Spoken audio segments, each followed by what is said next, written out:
abakulembeze baffe n'ababaka baffe mu parliament basobodde okutuuka ku muntu wa wansi omuntu wa wansi n'ababulira nti fe etteeka ly'amakasi kye kisinga okutuluma ekisinga okutuluma fugabbi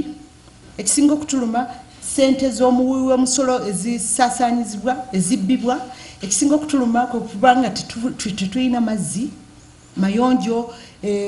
abaana baffe basomera wansi wa miti ate nze nakisanyukidde nnyo nti bamemba baffe aba parliament abatukulembera wano ne batutuusiza ebiteeso byaffe mu parliament yaffe basobodde okugenda wansi eri abamu bavaayo nga bagamba abantu babadde baagalana tukuba ng'abantu banyiivu nnyo kiki ekinyiiza abantu okutuuka nze ndowooza ebiteeso by'abantu bye baali boogerako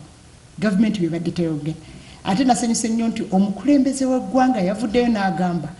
bagambye nti yabadde awuliriza nnyo abantu bye babadde boogera n'avaayo n'agamba abantu boogedde